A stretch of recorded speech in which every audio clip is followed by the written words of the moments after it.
علی رسولہ الکریم اما بعد فاعوذ باللہ من الشیطان الرجیم بسم اللہ الرحمن الرحیم۔ آج آپ کے سامنے جو مسئلہ بیان کرنے لگا ہوں وہ ہے کہ نماز میں قبلے کا تعین، چونکہ قرآن کریم میں حکم ہے وَحَيْثُ مَا كُنْتُمْ فَوَلُّوا وُجُوهَكُمْ شَطْرَهُ أي شطر المسجد الحرام، سورہ بقرہ کے اندر موجود ہے۔ اسی طرح صحیح بخاری کے اندر ہے اِذَا أَقَمْتَ إِلَى الصَّلَاةِ فَأَسْبِغِ الْوُضُوءَ ثُمَّ اسْتَقْبِلِ الْقِبْلَةَ فَكَبِّرْ۔ جب آپ نماز کے لیے کھڑا ہونا چاہو، ارادہ کر لیا آپ نے نماز کے لیے، تو فَأَسْبِغِ الْوُضُوءَ، آپ جو ہے کامل طریقے سے، جامع طریقے سے آپ وضو کر لیں اچھی طرح سے تسلی کے ساتھ۔ ثم استقبل القبلہ، پھر قبلہ کی طرف متوجہ ہو جائے، فکبر، پھر اس کے بعد جا کے تکبیر کہیں۔ تو فقہا نے بھی 7 شرائط نماز میں سے ایک شرط جو ہے قبلہ کی طرف رخ کرنے کو لکھا ہے، تو قبلہ کی طرف رخ کر کے ہی ہم نماز پڑھیں گے۔ اب یہ فرائض اور واجبات وغیرہ میں تو لازم ہے کہ آپ اسی ترتیب سے پڑھیں گے، یہاں تک کہ اگر قبلہ فوت ہو رہا ہے آپ سے، آپ جہاز میں ہیں یا ٹرین میں ہیں اور کوئی صورت نہیں بن رہی، تو اسی صورت میں اگر جو ہے اس طرح کے مسائل ہیں، قیام وہاں پر نہیں ہو سکتا یا قبلے کا مسئلہ وہ متعین اس ترتیب سے نہیں ہو سکتا، تو پھر ایسی صورت میں قیام وغیرہ خاص طور پر تو نماز کو مؤخر کر کے بعد میں پڑھنے کا ذکر بھی ہے۔ تو قبلے کی طرف ہم نے رخ کرنا ہوتا ہے نماز میں، اذان میں، اقامت میں، آئیے تو ہم نے رخ کرنا ہی کرنا ہے۔ اور بھی بہت سارے کچھ مسائل ہیں جو آپ کے سامنے میں رکھتا ہوں کہ جن میں قبلے کی طرف رخ کرنا ہوتا ہے۔ اب یہاں پر یہ بات یاد رکھیں کہ قبلے کی طرف رخ کرنے کی 2 صورتیں ہوتی ہیں۔ ایک تو یہ ہے کہ جب کوئی آدمی مسجد حرام کے اندر ہے اور بیت اللہ اس کو نظر آ رہا ہے تو عین کعبہ وہ قبلہ بنائے گا، عین کعبہ وہ کالے غلاف والا۔ اور اگر کوئی آدمی باہر ہے اور آگے رکاوٹیں ہیں، اس کو بیت اللہ نظر نہیں آ سکتا،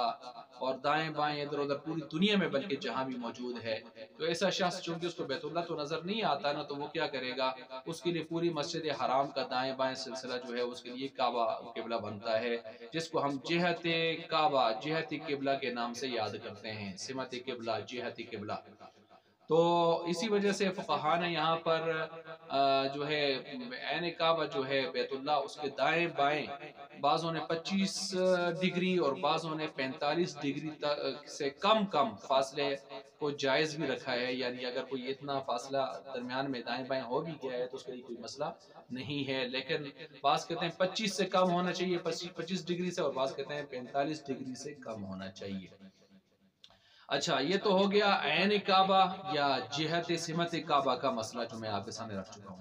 اب فرائض و واجبات ہوں، ان میں تو قبلہ لازم ہے کہ اس طرف آدمی کسی سے پوچھ کر، اگر خود پتہ نہیں ہے تو پوچھ لے کسی سے، کوئی بتانے والا نہیں ہے تو کمپاس اپنے پاس ہوتا ہے، کمپاس کے ذریعے سے وہ کر سکتا ہے۔ آج کل تو ٹچ موبائل ہیں، ٹچ موبائل پر جو ہے باقاعدہ وہ ایپ انسٹال کر سکتا ہے جس میں قبلہ کمپاس قطب نما جو ہوتا ہے، قبلہ فائنڈر لوکیٹر انسٹال کر لے اور اس لوکیشن کو بھی آن کر لے، اس کو خود بتا دے گا کہ قبلہ کس طرف ہے، اور کمپاس بھی اس حوالے سے ملتے ہیں باقاعدہ، ان کو لے لے۔ اگر وہ بھی پاس نہیں ہے تو پھر ایسی صورت میں اللہ نے دماغ تو دیے، تحری کر لے، یہاں یہ تحری، یہ اجتہاد تو ہر مسلمان کر سکتا ہے نا، تو کر کے پھر اس کے بعد نماز پڑھ لے۔ اب نماز پڑھتے ہوئے اگر کوئی تحری کر کے درمیان میں کسی نے آ کے کہا کہ قبلہ ادھر ہے تو پھر جائے اس طرف، پہلے کی جو پڑھی ہے اس کو ہو گئی، اور اگر پڑھ کے بیٹھا ہوا تھا بعد میں کسی نے کہا جی قبلہ تو ادھر تھا تو نماز اس کی ہو گئی، لیکن کیونکہ اس نے تحری کی ہوئی تھی، سوچ بچار کر کے اچھی طرح طریقے سے اس نے نماز شروع کی تھی۔ اب نماز میں سواری کے اوپر نوافل جو ہے، نوافل کا معاملہ تھوڑا سا جو ہے زیادہ گنجائش والا ہے کہ نوافل کے اندر کوئی آدمی اگر قبلے کی طرف پورا رخ وہ کر رہا ہے تو اگر شروع سے کر لے اور پھر اس کے بعد رخ بدل بھی جائے تو کوئی حرج کی بات نہیں ہے، بلکہ اس کے بارے میں تفصیلاً مسئلہ آگے بیان کر رہا ہوں۔ اچھا، نماز کے علاوہ یا اذان اقامت کے علاوہ بھی آدمی جب تلاوت کر رہا ہے، ذکر کر رہا ہے، تسبیحات کر رہا ہے، تو بہتر یہ ہے کہ آدمی قبلہ رخ ہو، یہ سب سے بہتر ترتیب ہوتی ہے، اور دعا کر رہا ہے تو قبلہ رخ ہو کر دعا کرے، زیادہ بہتر ترتیب یہ ہوتی ہے۔ بلکہ آپ نے دیکھا ہوگا کہ سعودیہ والے وہاں جب روضہ رسول کی طرف کوئی ہاتھ اٹھاتا ہے تو اس کو بھی کہتے ہیں بھائی ادھر نہیں، نحو القبلہ، قبلہ کی طرف مڑو جی، تو یہ بالکل بہتر ترتیب ہے کہ آپ جو ہے دعا بھی اسی طرف رخ کر کے کریں۔ اور ظاہر بات ہے کوئی بھی عمل آپ جو ہے قبلہ کی طرف کریں گے، بیت اللہ کی طرف، تو یہ زیادتی اجر کا باعث ہوگا۔ تفسیر روح المعانی جلد نمبر 5 صفحہ 143، اس طرح کی بہت ساری کتابوں میں یہ مسئلہ موجود ہے۔ اچھا، کوئی مسجد بعض ایسی ہوتی ہیں کہ وہ غلطی سے قبلہ سے پھیر کر بنا دی جاتی ہیں، اگر ایسی کسی مسجد میں اتفاق ہو تو آپ صفوں کو ترتیب اس کی درست رکھیں، یعنی یہ نہیں ہے کہ جس طرح محراب ہے آپ اس طرف کھڑے ہوں گے، بلکہ آپ کو جب پتہ ہے کہ قبلہ دوسری طرف ہے تو آپ رخ اسی طرف کر لیں، اسی طرف کر لیں۔ اچھا، اب اگر کسی مسجد کا ایسا مسئلہ بن گیا ہے کہ اس کو بنایا ہی اس ترتیب سے اور لوگوں نے نماز پڑھی ہے، اور نماز پڑھنا جو ہے اس میں دوسری طرف ترتیب سے صفائی نہیں ہو سکتی، تو ایسی صورت میں اگر میں نے عرض کیا بعض 25 ڈگری اور بعض 45 ڈگری بیت اللہ سے دائیں بائیں کا فاصلہ قابل برداشت رکھتے ہیں، تو اگرچہ وہ قابل برداشت ہے لیکن مستقلاً عادت بنا لینا اور اسی میں نماز پڑھنا یہ کراہت سے خالی پھر بھی نہیں ہوگا، کراہت سے خالی پھر بھی نہیں ہوگا۔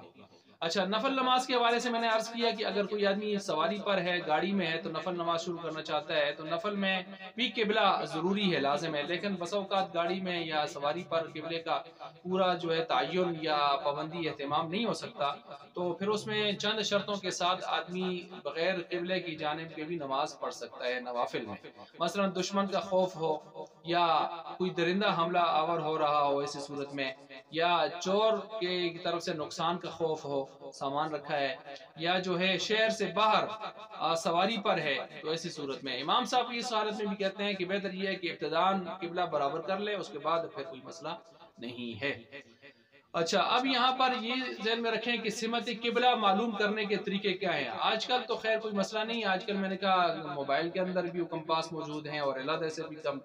کمپاس ملتے ہیں، لیکن جب نہیں ملتے تھے تو اس وقت، اور آج بھی ان طریقوں کو آزمایا جا سکتا ہے۔ دو طریقے ہیں جن سے آدمی قبلہ معلوم کر سکتا ہے۔ نمبر 1، موسم گرما کا جو سب سے بڑا دن ہے جس کو 22 جون ہم کہتے ہیں، اور موسم سرما کا سب سے چھوٹا دن جو ہے جس کو ہم 22 دسمبر کہتے ہیں،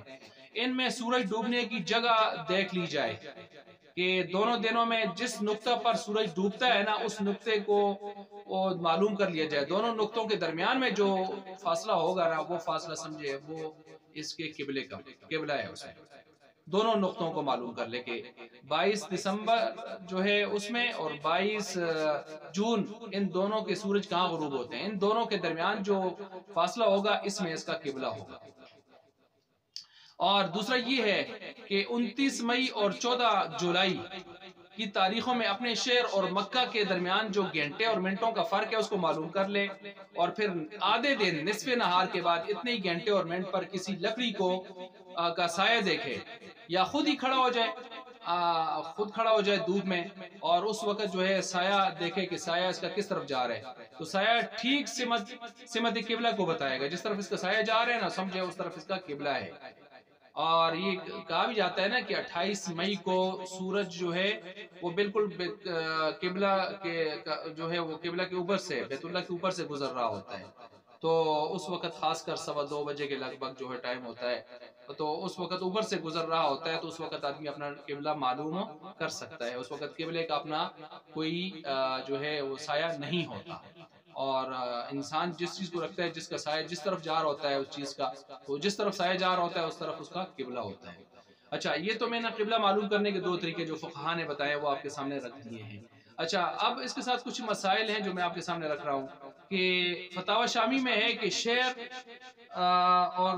جو ہے دائیں بائیں کی جتنی پرانی سے پرانی مسجدیں ہوں گی وہ ہمارے لیے معیار ہوں گی قبلہ متعین کرنے کے اعتبار سے،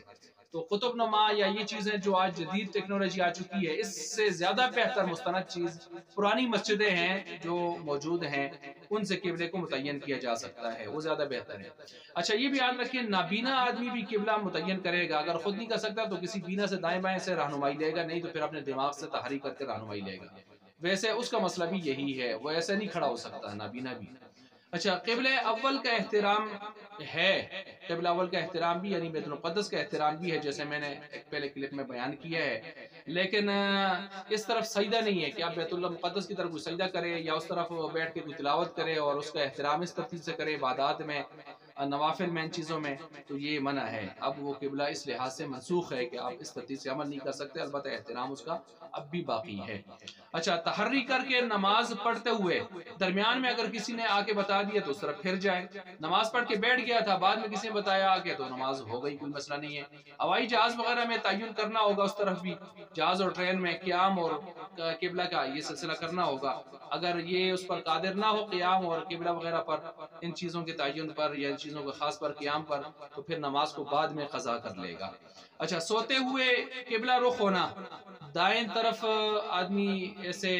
جو ہے ایسے کر کے نیچے دائیں ہاتھ جو ہے اپنے دائیں پہلو کے نیچے رکھ کے اور بایاں جو ہے یعنی دائیں رخسار کے نیچے دائیں ہاتھ رکھ کے اور بائیں پہلو پر جو ہے بایاں ہاتھ رکھ کے آدمی قبلہ رخ ہو کر سوئے، یہ بہترین طریقہ ہے جو ثابت شدہ ہے۔ اور اسی طرح جو ہے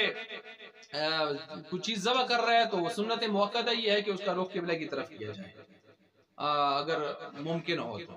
اور اسی طرح جو ہے اگر کوئی آدمی نماز پڑھ رہا تھا اور سلام پھیر چکا تھا تو کسی سے بات نہیں کی تھی، نماز کو توڑنے والا عمل نہیں کیا تھا اور قبلے سے سینہ بھی نہیں پھیرا تھا،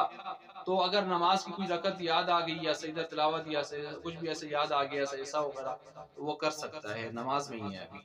یا تو یعنی کھڑا ہو سکتا ہے، وہاں سے آگے جاری رکھ سکتا ہے۔ ہاں، جب سینہ پھیر دیا تو پھر مسئلہ ہے۔ ایسے ہی جو ہے سانپ بچھو وغیرہ مارنے کے اعتبار سے تو 2 ضربوں تک یا 2 قدم اٹھانے تک وہ مار سکتا ہے، اگرچہ اس میں قبلہ کی جانب سے آدمی پھیر بھی سکتا ہے۔ اور ایسے ہی جو ہے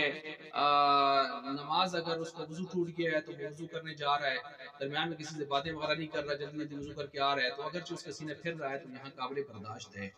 اسی طرح نماز خوف کے اندر بھی کہ جب ایک رکعت پڑھ کے ایک طبقہ جا رہا ہے، ایک گروہ جا رہا ہے اور دوسرا گروہ آ رہا ہے تو اس میں بھی قبلے سے پھر سکتے ہیں، لیکن یہ معاملے اور ہیں، یہاں گنجائش ہے۔ اچھا، عاجز آدمی، بیمار آدمی کوئی اسپتال میں کہیں ایسی جگہ ہے کہ جو قبلہ رخ نہیں ہو سکتا اور اس کو قبلہ رخ دوسرے بھی نہیں کرنے والے موجود، یا پھر کمرہ اتنا تنگ ہے، بیڈ اتنا بڑا ہے کہ جس کو اٹھا کر قبلہ رخ کرنا بہت مشکل ہے اور اس کی حالت بھی ایسی ہے، تو وہ پھر جس رخ پر ہو تو فرض نماز ادا کر سکتا ہے،